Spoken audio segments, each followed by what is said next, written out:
Hey everyone, thanks for tuning in. It's time for the C3 stream.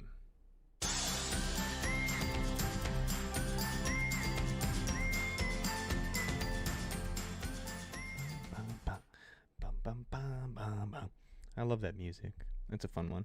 Hey, welcome to the C3 stream. I'm Pastor Andrew. Glad to have you here tonight.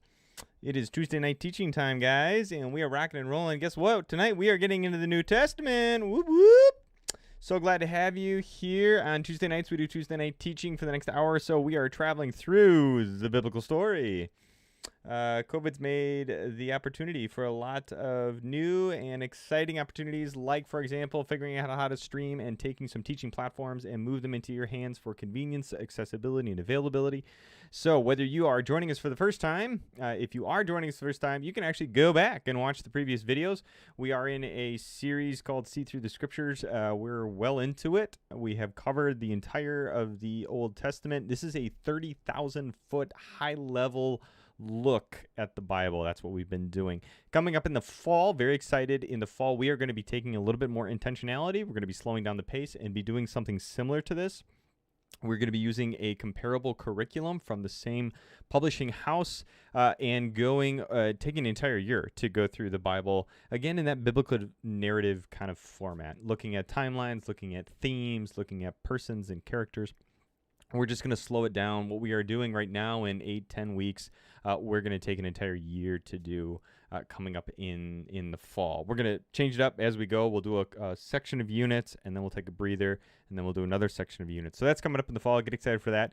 Tonight, though, we do track into the New Testament. We are going to be bouncing and setting the stage. Really, last week we set the stage for Jesus and his ministry tonight. So let me bring up, if you are familiar with the curriculum, hold on one second, let me bring this up for you, and then there you go.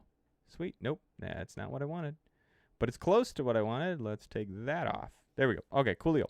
So the way this curriculum works, and part of the reason why I really like this publisher, is they provide us with a lot of graphics and materials. If you're interested in purchasing the materials, you can actually buy these in a book format. Found my book. Hold on. There we go. Here's an example of one of the student packs. Highly recommend it. Go to crossways.org, and you can actually purchase this and go through it at your own pace or with all the supplemental readings. And so what this does have is both the graphics as well as text that go along with the graphics that we are covering. Otherwise, you can just keep tuning in like this, joining me, and I will walk you through an interpretive lens from myself as your pastor on what you need to know, and use the image in front of us to help guide the conversation and some of our thought process. So welcome to See Through the Scriptures for tonight. Yeah, let's dive in. What do you say? One small note, this is actually a pre-recording. I am dedicated to getting you guys material every week, and I want to continue to be able to do that. And this week, I'm actually camping. I am gone sitting in a camp in a tent somewhere with my girls playing at the beach or something like that, out on a hike right now. And so I did want to still provide this for you and make that commitment to be teaching, growing, and walking beside you every week. And so this is a pre-recording. So if you have questions in the moment, I usually like to respond to you in the moment and be live. I love that interaction, that teaching format. But forgive me tonight, I won't be able to address your questions right in the moment. When I get back, I will do a cursory review of the comments. And so if you do have questions, you have thoughts, things that you'd like to contribute, please, as always, put it in the comments so that you can be part of the conversation at large as well. It gives a chance not only for me to contribute and respond to you, but also for those who are learning beside you to comment and contribute. So, all right, let's dive in, though, to our content tonight. And, yeah, let's do it. Okay, here we go. So the graphic that we have in front of us and kind of where we left off last week is, okay, I should probably go back one. No, that. This is where we left off last week, and that is to say that in the biblical timeline and in the historical timeline, we've reached a point in the Bible now where we call it the intertestamental period. It's not a term that we use a lot, but it means after the last writings of the Old Testament, but before the writings of the New Testament, focusing on the life, death, resurrection of Jesus, and then on into the church, the life of the church. So most recently, what has happened, and what we covered at the end of the last section, was how there has been a variety of empires, foreign nations that have come through. We were very heavy into history setting the stage so that you have an understanding politically, economically, and religiously what is the world that Jesus is entering into. And most recently, what has happened in the world is a series of foreign entities coming in and dismantling the great Jewish kingdom that King David had established. The King David's kingdom does not last very long. By the time you get to his grandson, it is actually fractured into two. There is civil war, and then these foreign empires, Assyria, Babylon, come in and they destroy and send the Israelite people into Babylonian exile, eventually into what the period of the exile is what it's referred to. And then after Babylon, Persia swallows up Babylon. There is some restoration that does take place under the king of Persia, as there is a sending back. We talked about that last week, where you get Nehemiah, the story of Ezra. And then in the timeline again, you move, there's a kind of a gap here, this intertestamental period where the prophets have ceased speaking. Okay, so they're not, you don't have new prophetic things happening, but what you do have is still political things happening. And so the Hasmonean dynasty, Persia is swallowed up by the Greeks. The Greek Empire is eventually swallowed up by the Roman Empire, and there's a small blip of about 100 years where the Jewish nation has a revolt against the Greeks and establishes themselves as a nation state once more. And some people thought this was the Messianic age that had come. The Hasmonean dynasty, the Maccabean revolt is what it's referred to as. The Maccabean family leads this revolt, throws off the chains of oppression that we find from the Greek empires, and establishes the Hasmonean dynasty. And that lasts only for about 100 years before the Roman government comes in and takes over the geographic region. And now all of a sudden, ancient Israel, ancient Palestine, Judah, all of these areas that we associate with the Holy Land are now, starting in 63 BC, probably, if you want to think about it, 50, 60, 70 years before the life of Jesus, is cemented under Roman control. It does a lot to help paint the picture of why there is such a complex, and this is what we'll talk about today, complex and rich theological belief system. There is a lot of diversity of what people are hoping for and looking for in a Messiah. When you get to the person of Jesus, because of all of the history of of everything we've been covering the last 4 weeks, there are so many diverse expectations around a Messiah. And enter Jesus. Jesus does not necessarily follow what we anticipate for those characteristics. So we got to unpack that tonight. The political layout of the situation, Jesus arrives on the scene. This is when he is an adult. The graphic and the map before you, if you look at your screen this morning or afternoon or whenever you're watching this. So this map lays out for you what I would describe as political geographic regions that convey not only diverse politics, but diverse belief systems and a fracturing of expectations in the old, in ancient Israel. Jesus ministered all over this region. This is where Jesus did all of his stuff. We'll see another map, more maps later on. But you see in this map, just to get your bearings, up would be north, down is south, right is east, left is west. You have the Mediterranean Sea there. You have the mainstay of the Sea of Galilee up on that, about 2/3 of the way up. You can see the Sea of Galilee there. That is a very prominent feature in Jesus and the story of Jesus. To the south, you see the Dead Sea. To the what would be the west or the left of the Dead Sea, you can find a Star of David marking the city of Jerusalem. And then there are all sorts of cities that Jesus visited and spent time in, and geographic regions that they are then therefore clumped into. The big ones of note and what you probably need to know are up north is largely referred to as Galilee. Okay, so Galilee and the ministry of the Galileans, the activity of the Galilee happens up north. And some of the fishermen, for example, that Jesus calls to be his disciples, live and grow up in Galilee. Galilee is up north. It's kind of the backwoods area. Jesus is interesting because he was born down south, but lives and actually begins his ministry up north. So he's a southerner who has really been integrated with the north. Now, again, if you think back to the Two Kingdoms period, where there's a northern kingdom and a southern kingdom, and there's so much tension and civil war, the north hates the south hates the north. Here you have Jesus kind of bridging the gap between the reality of those two kingdoms and being both of the lineage and line of David, which is attached to the south, which is hugely important to the southern people, but growing up and living and practicing his life and his lifestyle and ministry in the north.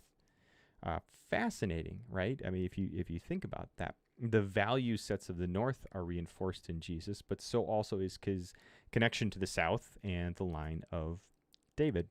You'll see in here, Jesus,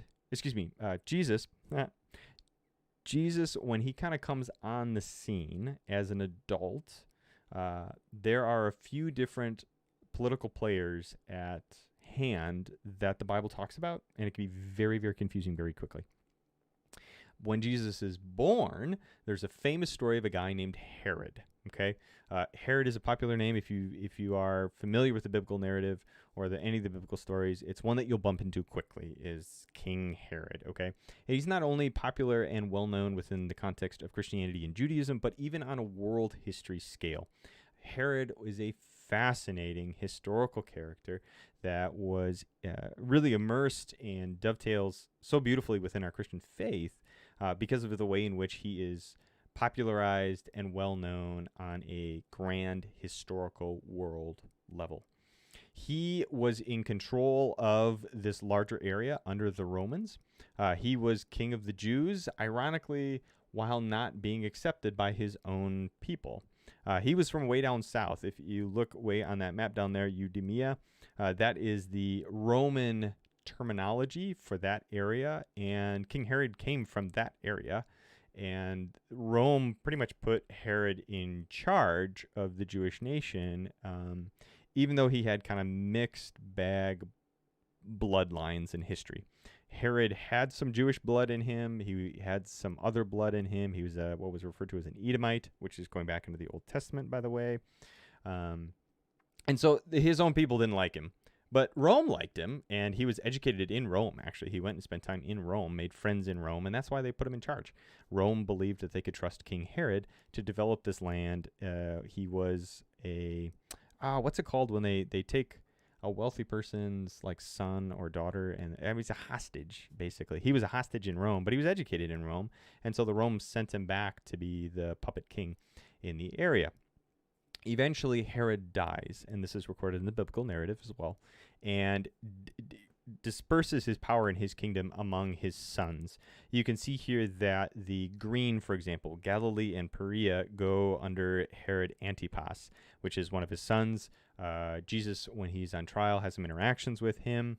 There's also Herod Archelaus, who is kind of in charge of the yellow. That would be Samaria, Judea, Jerusalem. And he partners closely with Pontius Pilate. Pontius Pilate is the bigwig in the area, geographically, because he is truly Roman. He's not a Jew playing nice with Rome. Pontius Pilate is the local Roman governor and presence. And so his sphere of influence, Pontius Pilate's sphere of influence, is more centered around where the majority of the population is and the majority of the commerce and activity is. And so he centers his power base is really around Jerusalem. You have up to the north as well Philip, who is another one of Herod's sons.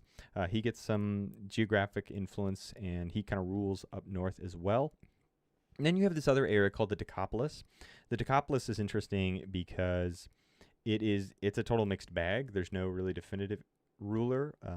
It is largely considered Gentile, non-Jewish. So a bunch of non-Jewish people have moved into that area at the life and the time of Jesus.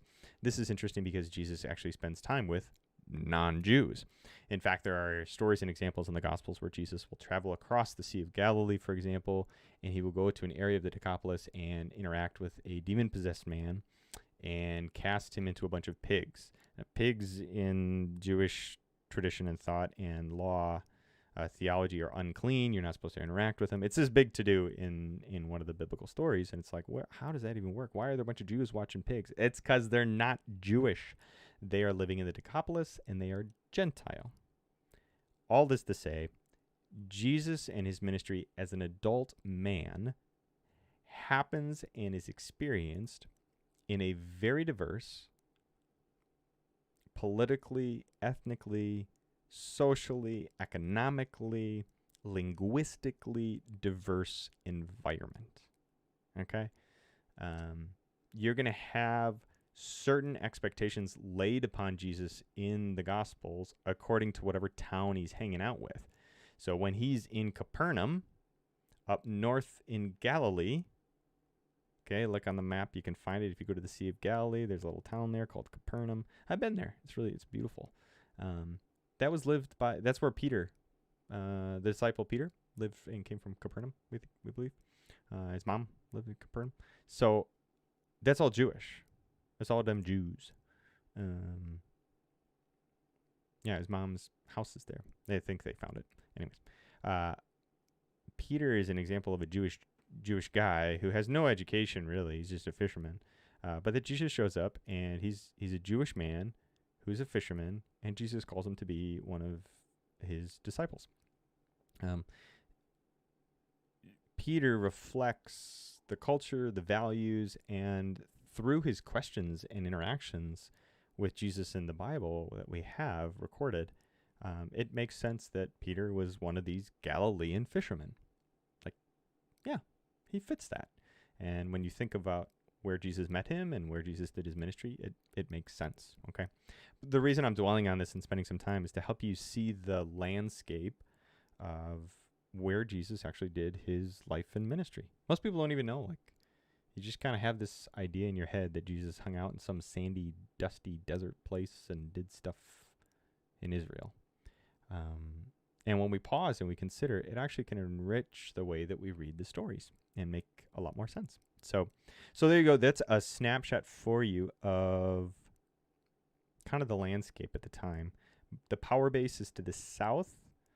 Rome's influence is to the south. Up north of Galilee is where a lot of where Jesus' ministry happens. That's considered kind of the backwoods, a little lower class. But interestingly enough, Galilee is equally familiar with diversity because the Decapolis is nearby and a bunch of non-Jews are nearby. The Mediterranean Sea is not far, so trade is big. And as a whole, this entire region is very familiar with Rome. Everybody knows about Rome. All of this area is all dominated by Rome as a whole. Herod the Great, that's what he's called historically, Herod the Great. He's not so great a character in the Bible, but we refer to him historically as Herod the Great. What he was is a really great architect and a really great builder. He built and built and built and built and built. This guy was an impressive resume, we'll say that. He also suffered greatly from paranoia, killed his whole family. I mean, he's a pretty messed up character. He's a pretty broken person. But Herod the Great, one of the big things that he did do that we have to give credence to and spend a little bit of time just mentioning is Herod is well known for building the temple that Jesus would have been tried at, would have spoken in front of, the Jewish temple that was the centerpiece of the Jewish faith. Herod built them a new big temple during his reign. It took like 60 years to complete, and the irony is as soon as he completed it, like within 10 years, Rome actually destroyed it. They put down a rebellion and wiped out the temple in 70 AD after the life, death, and resurrection of Jesus. 70 AD, Rome comes in and tanks the temple again, so it's kind of funny, and well, maybe not so funny. Anyways, you know what I'm trying to say. I hope. If not, give grace. Herod, because the Jewish people didn't like him, because they didn't really believe he was really, truly Jewish, he had this mixed lineage and he was cozy with Rome, decided to win the Jewish people over by going to Jerusalem and building himself a huge palace, building Rome a huge new fortress, revamping and reduxing the fortress of Antonia. And in doing all of this, he built the Jewish people, the populace, a new temple. Now, the last time that there was a temple was really Solomon's temple. Like pre-Babylonian exile is when there was a true functioning temple. After Babylonian exile, there are two instances of temples trying to be restored. One, the Bible talks about just ever so briefly. It's when the poor populace that had been left behind tried to accomplish rebuilding the temple, but they don't get very far and it doesn't happen very well. The second time is under Nehemiah and Ezra's care and stewardship. There's a lot to be said actually there. The book of Habakkuk is a good example where the people start building their own homes and let God's temple lie where it is. So there is kind of this second temple movement that happens after the Babylonian exile, but nothing compared to this. Herod once again lays the groundwork for a national identity and cultural centerpiece, a center point for the entirety of Jewish culture and nation, and does that by establishing this massive temple. It's just huge, and he builds the Temple Mount, and takes 60 some years, and the whole thing disappears shortly after it's finished. This is the temple that Jesus would have worshipped at and been familiar with. If you want to know more about the temple, I'm not going to actually spend any more time on it. You can actually go back when we first started the video podcast. We spent 4 weeks learning about the temple because we were in the midst, when COVID all started. It was about the temple steps was our sermon series, and we looked at Luke, the Gospel of Luke, and how Jesus preached and talked and debated from the temple steps. And so we did 4 weeks looking at the temple. You can go back, go on YouTube, go on Vimeo and Facebook. You can dig through some files and you can find those original Tuesday night teachings. So, all right, let's keep moving on though. Here we go. Here's really, I think, what is probably a little bit more helpful for us when we think about, yes, the temple has been established, but even though you have the temple and the efforts that there are to solidify Jewish religious practice, there is still a lot of diversity of theology when it comes to the life of Jesus. Jesus is not walking into a unified Jewish theocracy. We talked a little bit about that word choice last week, where the government and their faith practice are one and the same. Jesus is not walking into a situation where everybody believes the same thing in Judaism, okay? It's way diverse. And while there are a lot of strains and kind of weird ones out there, there are 4 dominant characteristics or categories that we can kind of clump the theological landscape into. And this graphic does a good job of identifying those. So there are 4 big ones. The biggest one is in the top left of your screen there. You see a person, he's got a head covering, he's got a nice little stash going on there. He is a Pharisee. And when you read the Bible and you read the stories about Jesus, he is regularly interacting with these characters that he refers to as the Pharisees. Now, the Pharisees are a religious group of people. They are, for lack of a better word, use this and understand this very loosely, but they're kind of like your local pastors, okay? They would have been running your local synagogue. And so they are distributed largely in rural areas. They would have been located and identified with your local town church. Synagogue is a community center for Jewish life. It is where public debate happens. It is where public worship takes place. It is, again, because politics and government were one and the same with theology and faith practice. It's all the same thing. It's kind of like their town hall that doubles as their Sunday morning worship, okay? It's all in the same pot. It's all in the same thing. And the Pharisees were the ones who would lead and organize the synagogues in each respective area in town. So you have these fixed Pharisees who attached themselves to synagogues and were teaching and preaching and helping people live as faithful Jewish people, distributed throughout the entire ancient Israel. Okay, and they accepted the 613 laws. They accepted the entire Old Testament. That's why you have all those scrolls, and they also accepted what was called the oral tradition. Now, the oral tradition is kind of like saying commentary. The Pharisees embraced the commentary and oral tradition handed down to them that helped people understand and interpret the Torah, the Tanakh, the Old Testament, what you and I call the Old Testament. There's some nuance in there, but the Pharisees were big on understanding, appreciating, and valuing all of the Old Testament that you and I have in our Bibles today. They strongly believed in the Messianic movement because of that. They were big into Messiah. They were big into prophetic writings that predicted that Messiah. And so one of the dominant strains of thought and theology that was huge at the time was Messianic anticipation.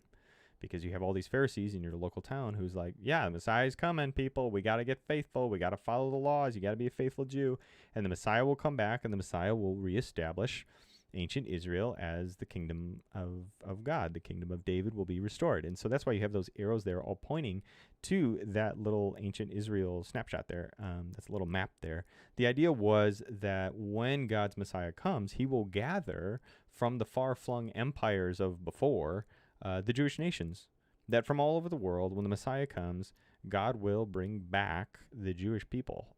We talked about how when the empires came in, they would disperse. In the case of Assyria and Babylon, they dispersed many of the Jewish people all over their empire in order to quell rebellion and dissolve them, assimilate the Jewish people into Babylon, or assimilate them into Assyrian culture and life. The Pharisees believed and preached that when the Messiah comes, the long-lost sheep of ancient Israel, the Jewish people all over the world, would once again be called back to Zion and called back to ancient Israel. Well, we find this even again in like the 1900s of the Zionist movement, that there's a safe haven for Jewish people to be welcomed from all over the world and to establish as their own. Same kind of theology actually still existing to this very day. The Pharisees also embraced life after death. They believe in the resurrection, even alongside and not necessitated by the Messiah. That is to say, if you die before the Messiah comes, you will still be resurrected one day. Okay, so they believed in life after death. That is signified by the small door there. The idea is that a tombstone is turned into a doorway, that death becomes the door to eternal life. And so they were all over, checkmark for yes. The Pharisees believed and preached to the masses, you will be a faithful Jew if you follow these commandments, and if you follow the Torah, and if you embrace the Old Testament. And if you do these things, God will one day bring us, as the Jewish people, his Messiah. And when the Messiah comes, he'll establish the kingdom. He'll reestablish what that means. And there will be life eternal with God. We'll be God's chosen people. So this is the dominant out of all four. This is the most prevalent and widespread of the Jewish theological frameworks that Jesus has to deal with. Okay, because there's pros and cons to all this when it comes to Jesus. The Pharisees have some pretty heavy opinions and get into some pretty heavy debates with Jesus over what they've been preaching and teaching people for hundreds of years by the time you get to Jesus. All right, moving on. Top right, you get the Sadducees. Aren't you sad? You see? The Sadducees. Sadducees are a smaller group of religious elite, and they too are referred to in the biblical text. Sadducee is different than a Pharisee. Okay? Different. Very different. Here is how they are different. A Sadducee only accepts the first 5 books of the Old Testament. They do not follow and embrace the entirety of the Old Testament, only the first 5 books, what is referred to as the Pentateuch, the laws given down by Moses. This is all super law heavy.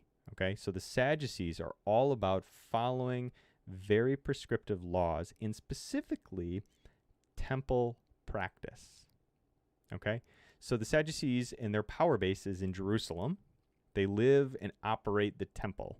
So these are more, while your Pharisee is kind of like your local hick pastor, your Sadducee is kind of like, oh man, I'm trying to think of an analogy. It's your high priest. It's your priesthood. It's your cardinals. It's the guys who are so deeply, very cloistered in a geographic region and have very specific frameworks for how they think theologically as well. They are tied to ritual practice. They are tied to the priestly behaviors, and the expectations becoming of a priest in ancient Israel. Okay, they run the temple. They run it, and remember, the temple historically is the seat of God. It is that center point. It cannot be underscored enough. Even the Pharisees have to say, "Oh yeah, to be a faithful Jew, you got to go worship at the temple." That's why Jesus himself has to go down to the temple. Mary and Joseph pack young Jesus up and go down to the temple a couple times to get him circumcised. I mean, make no mistake, the Pharisees are on board with temple, and the people waiting for you at the temple, who run the temple, are the Sadducees. They're all about the temple. They will follow the 613 laws that are listed in the Torah, the first 5 books of the Pentateuch. One of the defining and distinguishing features and factors with them is they do not believe in life after death. Yep.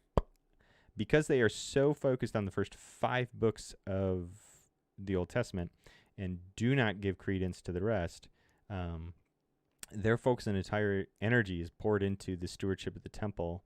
And in doing so, it's all about the here and now. It's not about the someday. It's about the here, now, being faithful by doing the temple gig. They don't believe in, they deny that, once you're dead, you're dead. That's it. This comes in huge later on in the life of the church, when the church gets started. The apostles really spark some real fun, kind of awkward moments when it's a bunch of Pharisees and a bunch of Sadducees and it's all these mindsets are in a room, and the disciples are very cleverly will start talking about the resurrection of the dead and the resurrection of Jesus, and immediately the Pharisees and the Sadducees start yelling at each other because they don't agree. they don't agree between the two of them. These two camps, the popular camps, don't agree on life after death. So you get the Pharisees, you got the Sadducees. One more thing about the Sadducees, they're very big because their power bases in Jerusalem. They're cozy with Rome. Sadducees and Rome get along real well. Rome makes sure that the Sadducees stay in power and keep the populace peaceful, and because they know that they have huge sway and kind of have their own judicial system alongside of Rome. We see that in the biblical narrative. So they're very cozy with Rome. Sadducees are buddy-buddy with Rome. Not the case necessarily for the Pharisees, nor certainly not for the Zealots, which we'll get to in a moment. All right, bottom left, you also have a faction called the scribes, or the law, students of the law. Again, this is important because these are some of the large categories that Jesus refers to and actually debates with in the stories. Pharisees, Sadducees, scribes. The scribes' full-time job, it's kind of a cool gig, actually, and they exist to this very day. A scribe is someone who is literally Jewish and literally spends every day, their job is to study the Bible. You're like, what? That could be a job? Isn't that what pastors do? Yeah, I wish, man. That ain't what I have to do. That's not how I fill my time. The scribes, that is how they fill their time. They literally meditate on and are provided for by the larger community to help provide commentary and understanding in relation to the Old Testament. Their job is to sit with the Old Testament and help the Jewish people understand it. That's why they're called law students of the law students, scribes. They sit with the text and they write and generate the oral tradition that the Pharisees embrace in a lot of cases. They write commentaries to help people understand what it means and how it looks to live as Jewish people. They're students, and in modern day they continue to exist in the Jewish world. That's kind of cool, actually. They're big into wisdom. That's why you have that image of the candle, flame, and cup there. They're big into, the scribes really value the text so much so that they're kind of into rediscovering the wisdom of God's word. And so, it's pretty cool, actually. But they get into really nitpicky stuff and heavy debates with Jesus as well, because they've done their interpretation of the word. They've done their interpretation of the scripture. And then Jesus comes along and starts pushing on how they have interpreted it and the way in which they make demands upon following the interpretive use of the law. So you have Pharisees, Sadducees, scribes, and then the bottom right you see kind of a helmet, a sword, and what is an outline of the Davidic kingdom, David's kingdom from back a couple sections ago. This is the Zealots. These guys be nuts. All right, these dudes are like, whoa, they are intense, passionate. I mean, zeal, zealot, okay? And the Zealots are a subsection of the Jewish people. They can come from any economic class. They can come from any backdrop. They are all Jewish. And what they really believe in has to do with asserting violence as a means through which you throw off the foreign oppressor, okay? Basically, it's up to us to make God's kingdom real. And the way that we have to do that, if it is necessary, which it is through violence. We have to get rid of Rome and reestablish the David's kingdom. We have to make our own nation state, and it ain't going to happen unless we pick up the sword and make it happen ourselves. And there ain't going to be no Messiah coming anytime soon.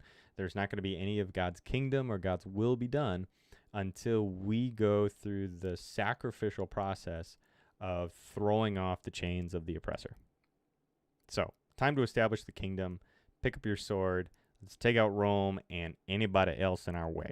So the Zealots are pretty radicalized in the biblical narrative, and they're growing in popularity at the time of Jesus. Interestingly enough, the disciples, the 12 disciples that Jesus calls to his side, are a mixed bag of all these theological strains, including Zealots. He actually has Simon the Zealot. And you get this tension. A lot of people believe that Judas Iscariot was a zealot.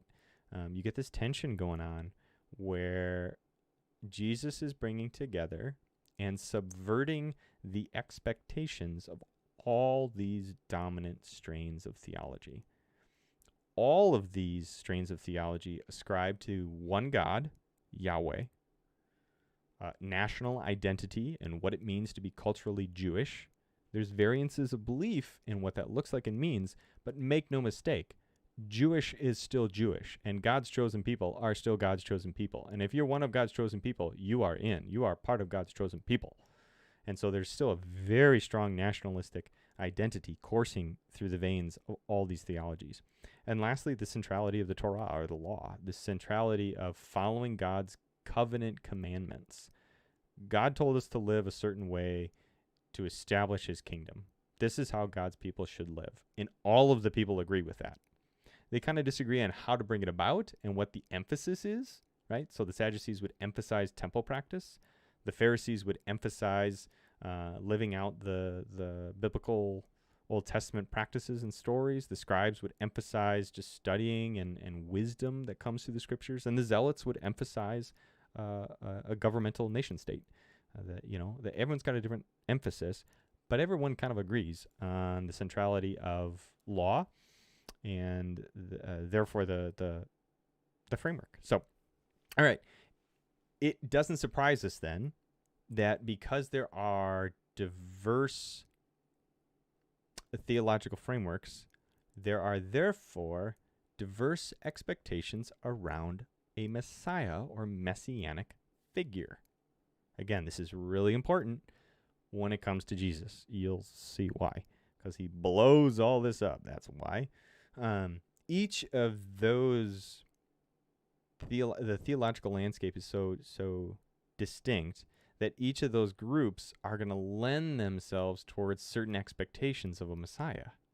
So when people start talking about Messiah and promising Messiah and Messiah this and Messiah that, and we're waiting on the Messiah, everybody doesn't agree on what that means. Everybody agrees on the idea of Messiah. Not everybody agrees on what that Messiah will look like and do. All right? They may agree on the basics, but the details matter. Let me show you. This graphic actually does a great job capturing it. So in the centerpiece there, everybody kind of agrees on Messiah, and the artist here is trying to capture a sense of God's kingdom by having almost like what I would describe as an oasis. Okay, you see the palm trees there, you have a skyline. Everybody agrees that like Jerusalem is going to be the heart of God's kingdom. Like everybody's on board with God's kingdom is coming to earth. It's going to be here and it's going to be manifested among his people. And so this idea of buildings and populace and people, and it's going to be paradise. It's going to be oasis. It's going to be, palm trees, Hawaii. It's going to be the Garden of Eden restored. When the Messiah comes, even animals that don't get along will get along. And as a representation of the world at large, just in the same way that the lion will lay down with the lamb, and you have all these animals at peace and at rest with one another, all of this is imagery that's prophetic or picked up by the prophets. I shouldn't say picked up by them. It's the ones that the prophets use that shape the expectations. In the same way that animals will find peace with one another, that is a representation of how different nations will find peace with one another. Okay, and so there won't be conflict among nations anymore as this new Garden of Eden is established under the headship of that Messiah. So everybody's on board with a new Garden of Eden, the kingdom of God. Somehow it's going to have to do with Jerusalem and God's chosen people. Everybody's on board with that. Now to the details and the emphasis. Okay?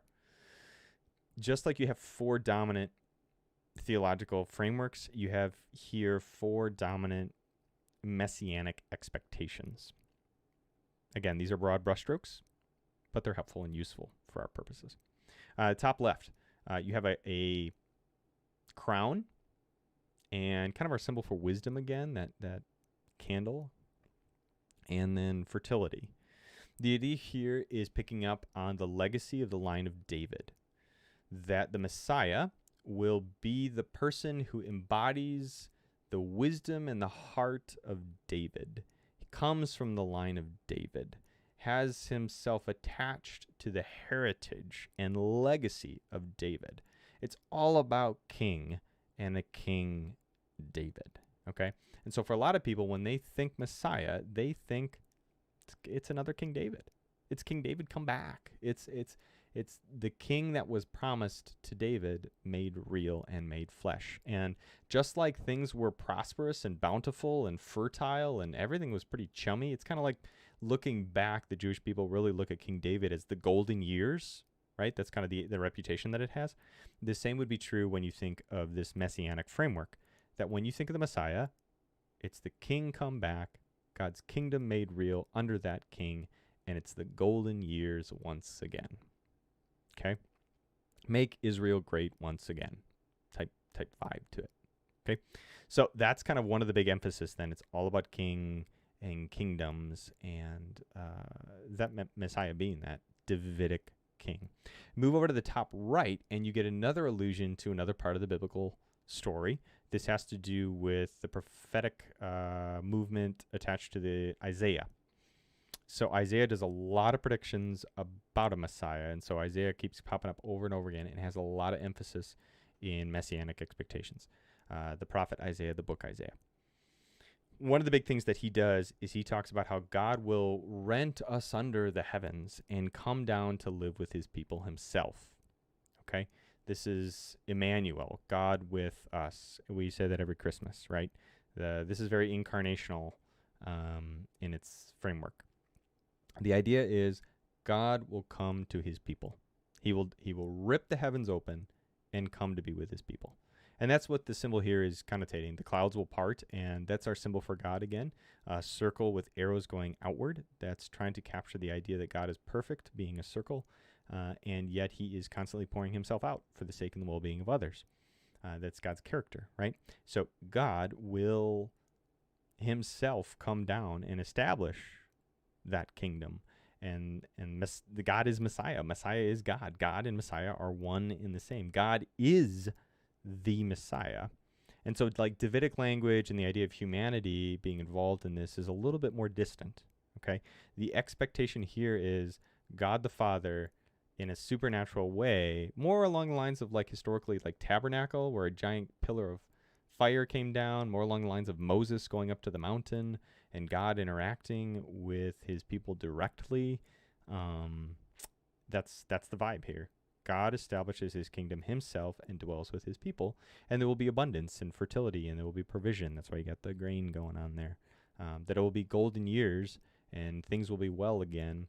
Less so the idea of a king, more so the idea of God himself showing up as ruler and Lord of the nation. Okay. How are we doing on time? Man, we've been rocking and rolling. I wanted to get through so much more. We just got to keep going. Okay. I love this stuff, guys. All right. So then we're going to have to break this into 2 sessions, aren't we? That's okay. It's worth it. Bottom left. This has to do more along the lines of what the Zealots anticipated. Bottom left, you have a sword there, and you have a crown and like a halo in the backdrop. But notice the sword. Did I mention the sword part? The sword. This has to do with the messianic expectation of a conquering king. That's why you had the backdrop of the crown. But it's less about like King David and wisdom and good ruling, more about throwing off the oppressor, like let's establish the kingdom, nation state, government. This is picked up in the disciples' narrative when the disciples are like, hey, man, who's going to sit at your left and who's going to sit at your right? Who's prime minister and who's minister of finance and who's going to be the secretary of education? This is the Zealots' preferred idea that there's going to be like this revolt led by a messianic figure who picks up the sword and throws Rome out, right? Establishes the kingdom through force of will and force of sword, making a nation state, binding together the kingdom of God as an active theocracy. And so there's a heavy expectation of a conquering hero, of King David chopping off Goliath's head type vibe to it, right? Less so the wise and ruling King David who rules the nation, and more like King David, the rebel hero who defeats the enemies of God, right? That's kind of the vibe there. And so one of the big messianic expectations that people hold is Jesus not riding in on a donkey, but Jesus riding in on a charger with full plate armor and a tournament spear like a knight, okay? Like Rambo. That's kind of bottom left is like Rambo Jesus. You have sage, wise, ruling Jesus top left, and you got straight up Rambo Jesus bottom left. Okay? So far, so good? You hanging with me? These are all different messianic expectations that people have. You can see why when like Jesus shows up, everybody's like, yeah, what's up with that dude? He's doing some wonky stuff over in Galilee. He's like healing people and whatever. Who do you think he is? I don't know. Nobody's saying that must be the Messiah. Why? Because this is what they think. This is what they're expecting out of a Messiah. Jesus doesn't show up on a steed. Shows up on a baby donkey, a mule. All right. Bottom right. It's got 2 little covenant images of the 10 Commandments. The idea here being covenant relationship and a question mark. And then a person who's like inside the 10 Commandment and a person who's outside of the 10 Commandment. One of the big questions in the theological narrative that Jesus has to deal with has to do with who's in and who's out of the kingdom of God. When the Messiah comes, does the Messiah come for just the people of Israel? Or does Jesus come, does the Messiah, better word choice, does the Messiah come for all peoples everywhere? And to be honest, they didn't agree. A lot of people believed and felt that the Messiah was specifically a Jewish Messiah for Jewish people who would establish a Jewish kingdom. And so it's a Jewish Messiah, gosh darn it.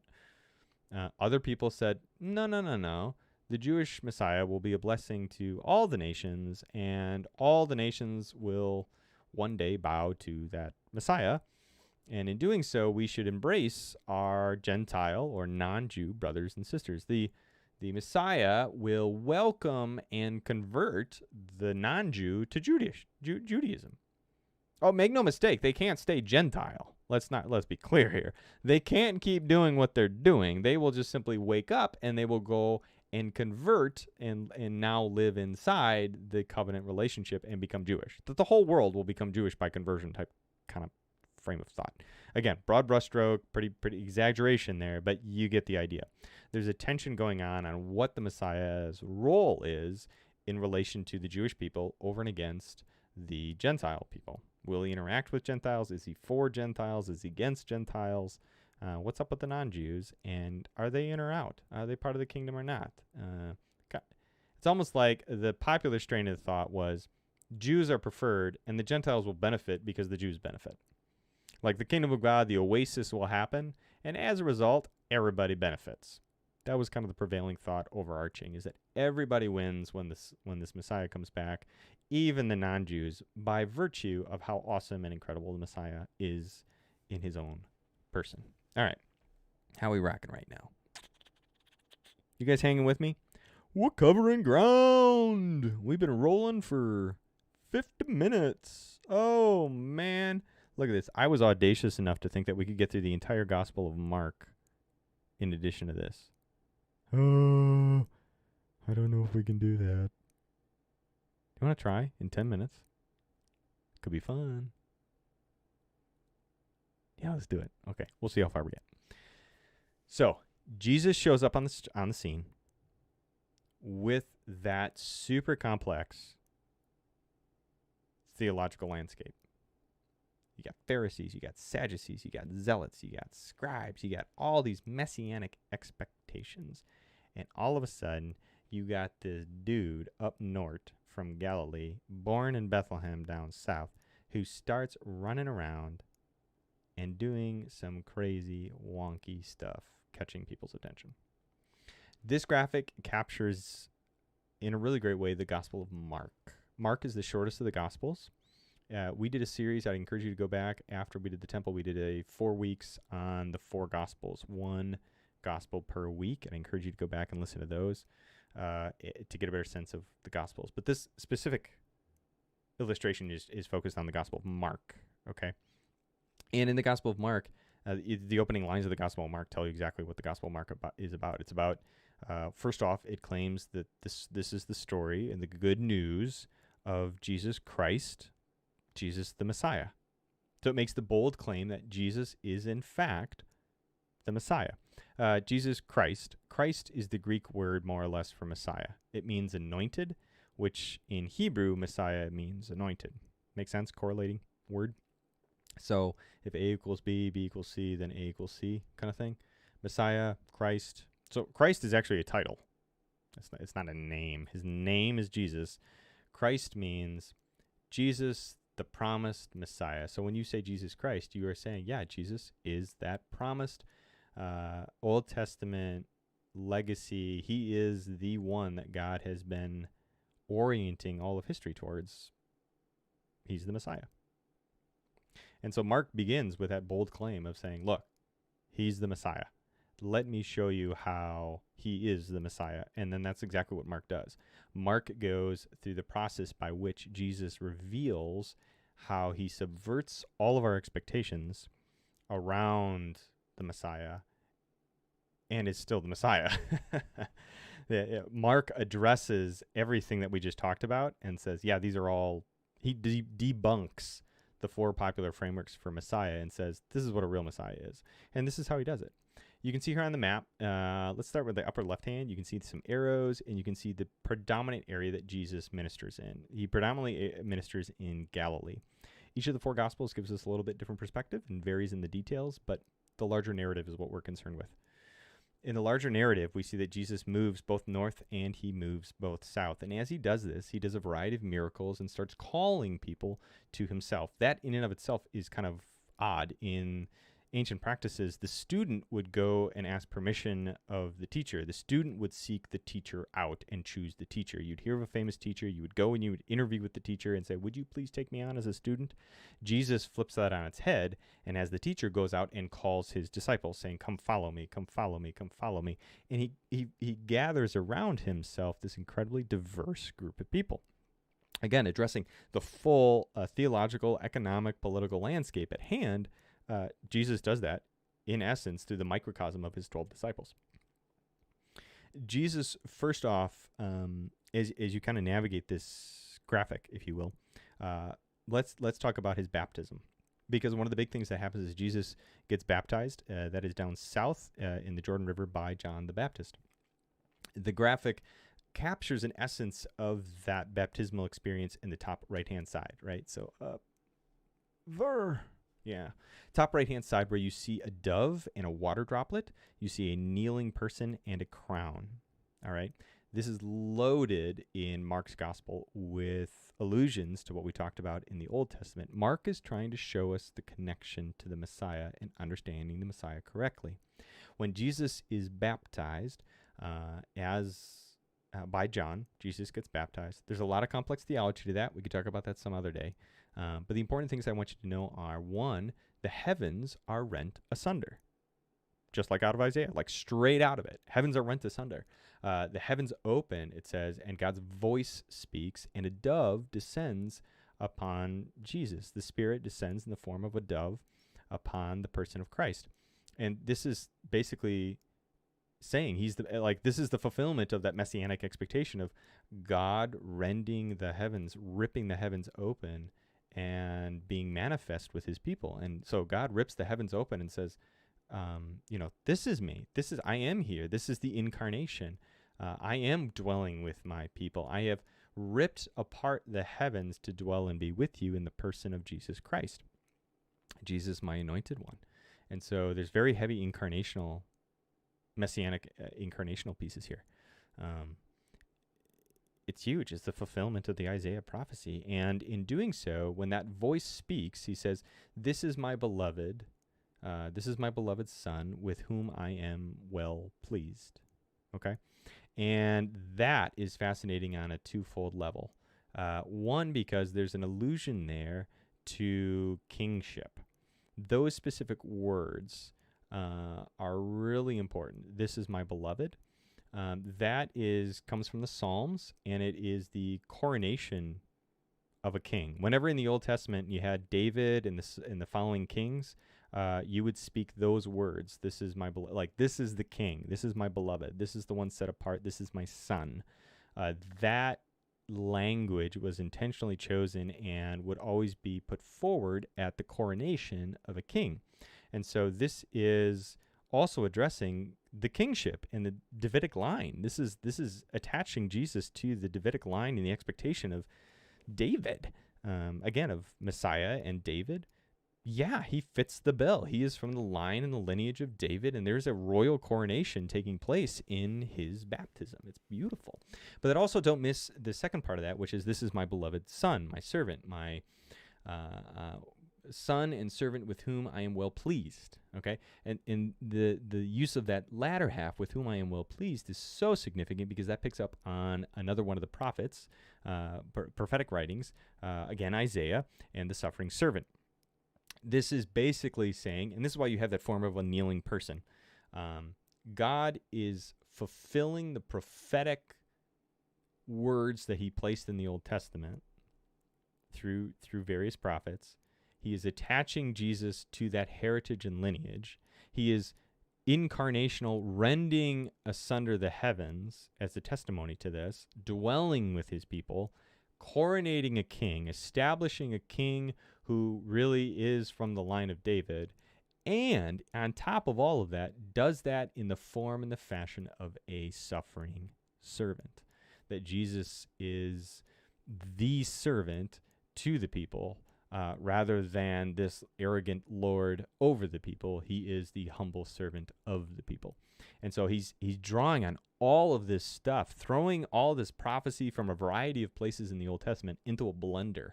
Mark is throwing a bunch of stuff here, layering it all out, and we read right past it, which is why you got to show up for Tuesday night teaching so we can get at it and spend time together unpacking it. Isn't that cool? You didn't know all that was in there, did you? Yeah-huh, yeah-huh. It's so rich when you get into the biblical story. There's just so much there. So all that happens within the baptismal context for Jesus.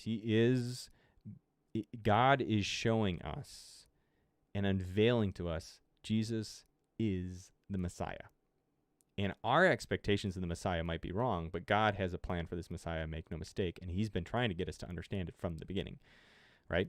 Okay, so then, on top of all of this, there is, as Jesus does his ministry, he goes up north, he goes up to Caesarea Philippi, and you can see that by the number 1, it's to the northern half.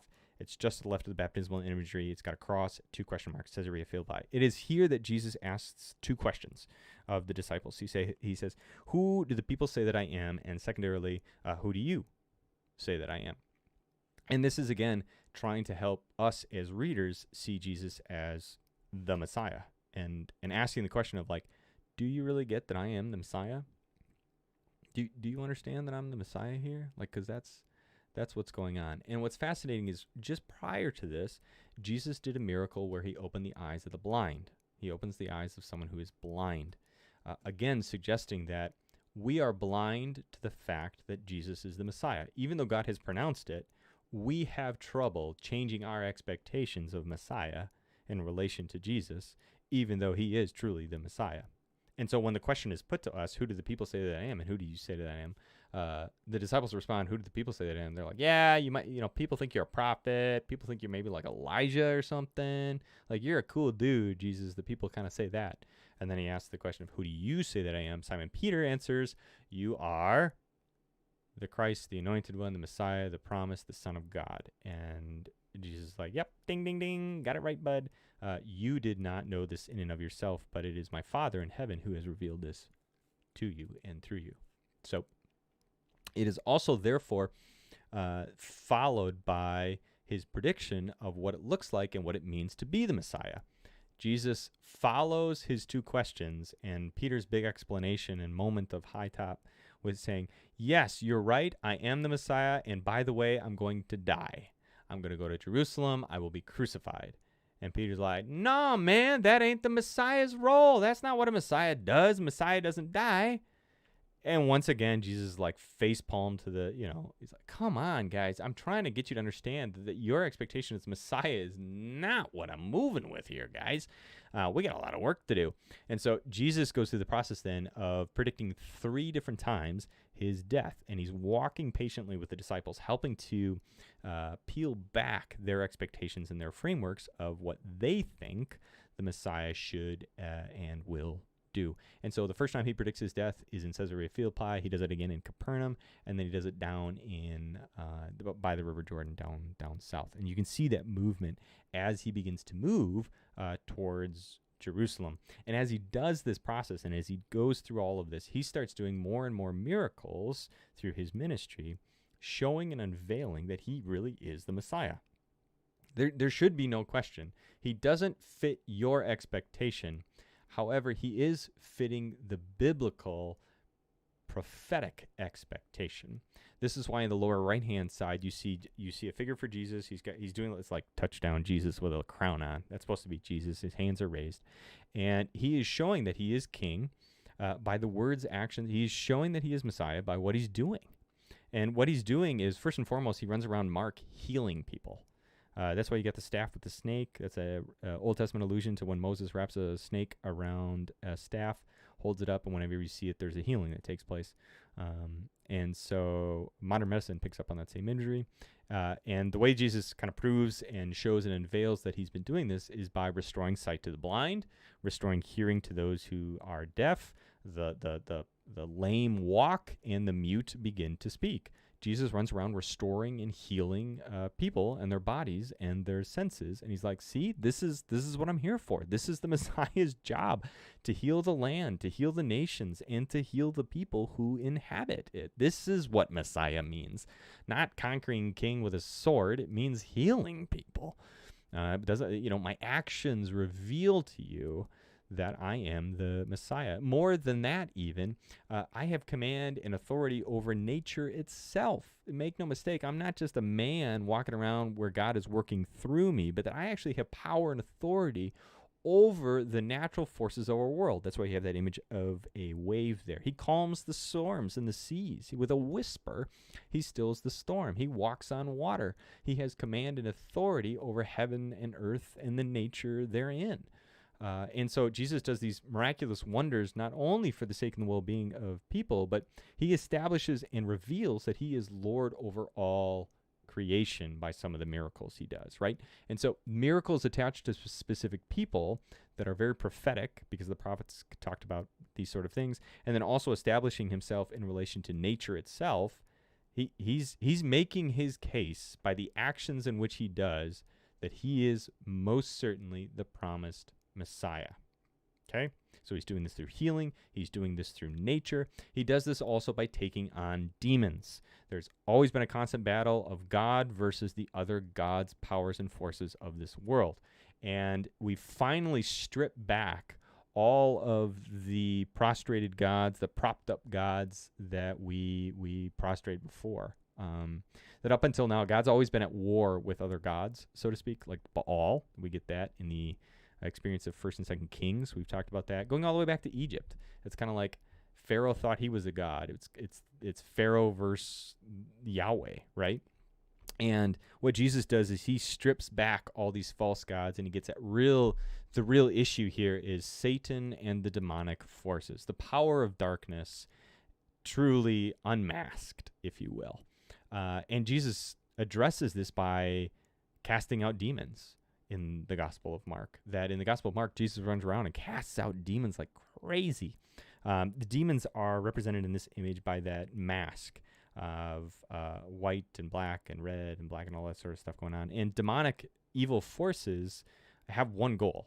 They want you not to serve other people and serve serve God and serve other people. They want you to be concerned with yourself. That's why we have that small image there with the inward curvature of the arrow. That the work of evil and the power of demonic forces in this world, their goal is to turn you into a selfish, self-oriented person, which is the opposite of the characteristic of God, which is to be other-oriented in service and in love. It's the opposite of love. It's self over and against choosing to love others, love God, right? So Jesus comes around and he's casting out demons. Another affirmation that he is the promised Messiah. Why? Because he is taking on literally the power of other gods that we put forward in our lives and in our world, and they have to serve him. They are at his beck, call, and command. He has authority and a power over them. Finally, you get in the bottom hand and right-hand side, that little tombstone there, and then 2 questions up above it. The tombstone shows how Jesus has command and power over death itself. Jesus runs around and he actually heals and raises dead people. He raises Jairus' daughter. He raises the son of the widow. Jesus has power over life and death itself, once again affirming and showing he is the Messiah. He doesn't look the way we thought he would, but according to the biblical narrative and according to all of the prophetic anticipations around the Messiah, he most certainly fits the bill. We just read back into the text what we wanted to see. Oops, we do that, don't we? We sit with the Bible and we read what we like to read and interpret things the way that make us feel comfortable. Been there, done that, got that t-shirt. Jesus challenges all this. He throws it in our face and says, no, hold on a minute. What do people say about me? And what do you say about me?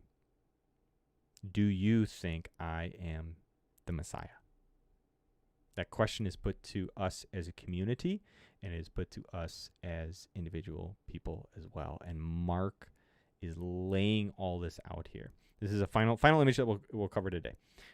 Last one. So you have Mark with this complex theological backdrop, navigating the expectations of people and showing us over and over again, trying to reveal to us who are blind, he is in fact the Messiah, and here's how you know it, through his actions and deeds. He heals a blind person. It is followed up by his 3 times predicting that he's going to die. Again, not fitting what we would assume a Messiah would do. But after he predicts 3 times that he's going to die, Emmaus. The idea here is a bookend. He spends all of this time, ministry, and life proving that he's the Messiah, and we still don't see it. It takes him healing and opening our eyes. As he opens our eyes and invites us to see him as the Messiah, the way he invites the Apostle Peter to see him as Messiah, we are still going to have trouble with it. We're still going to have issue with it, just like Peter. Like, no, you're not. You are the Messiah, but you're not going to die. Like, that's still not part of that doesn't fit. That can't be right. And Jesus is like, no, I prove to you that I'm the Messiah, and this is what a Messiah really does. He comes as a suffering servant, and he sacrifices his life for you. And I am staying the course. And he does this 3 times where he reiterates this. And finally, at the end of those 3 times, blind Bartimaeus sees Jesus. It doesn't see him. He's blind. He's crying out to him. But Jesus opens his eyes. And the hope is that we as readers will have our eyes opened as well. That although Jesus doesn't fit our expectation of Messiah, we will come to know and believe him as the Messiah. Even so, allow Jesus to shape our expectations of Messiah rather than our projections and expectations of Messiah. And so it will lead us to the cross. It will lead us before him, arms raised high, saying, yes, you are the Lord, just like the centurion in the Gospel of Mark. The Gospel of Mark has a centurion, a Gentile, who actually is the one to recognize and say, yes, surely you are the Son of God, right? I mean, it's a John Wayne. If you can do a John Wayne voice, John Wayne actually does do a cameo for that in one of the famous movies. So as a centurion. So, all right, just below that, then we see kind of an outline of some of our assumptions, a bunch of question marks here around, okay, what did people expect of the Messiah, and what do we expect of the Messiah? People expected the Messiah to throw Rome out, to establish a nation state, expected the Messiah to answer the question of life and death and powers and forces. People expected the Messiah to be all about the law and simply reestablishing the Torah. People expected the king and the line of David to be restored in such a ways that the kingdom of David would be restored. And so, what are our expectations of a messianic figure in our own lives? And when we get to that bottom third, we find, okay, the way that you have to actually work this picture from right to left, not left to right, okay? In my humble opinion, you have to look back through the life, death, and resurrection of Jesus. You have to look at the cross. And when you look at the cross and you look at Jesus, you will find through that a suffering servant Messiah who subverts and doesn't fit our expectations. There's a lot of questions about all of this. But in the end, if you are able to navigate it with Jesus, you find he really is the promised Messiah. He is the Messiah that God has been working at bringing into the world from the beginning. So there you go. We just covered a ton of territory, people, and I went over, but I did my best. We covered a lot. Thanks for hanging in tonight. Thanks for doing this with me. Whoop, whoop. We're going to pick up this next week as well. I'm trying to move us along so that we can get into conversations around church, like what happens next and sort of stuff. So thanks for being here tonight. Hope this was a thumbs up for you. We covered a lot of ground. I talked really fast tonight. It could be that I'm still on my steroid medications. Thanks for the prayers for healing. They are working. Every day I get a little bit better. I talked to my doctors yesterday, and they seem very pleased and happy with my recovery. So thanks for the continued prayers. As always, guys, you can join me Thursday morning. I will be on Thursday morning, too. Okay, so Thursday morning, we're doing Thursday morning meditation. You can join me 7:30 a.m., all right, 7:30 a.m. for Thursday morning meditation. Scripture reading, prayers, shout-outs, that sort of stuff coming up on Thursday in the a.m. And then Sunday church, come and join us, 8 o'clock, 9 o'clock, 10:30. Time for some ancient prayers. We are tracking along in ancient prayers this summer, learning and growing in our own prayer life by looking at and examining the prayer lives of those who have gone before, the saints before us. Specifically, we've been diving into Old Testament prayers. So thanks so much. Join us for any and all of those. And in fact, tag somebody else to come and join us. Send somebody a link. If you think somebody would benefit from this video tonight, really growing and learning, tag them in the comments so that they know to watch this and invite them to church.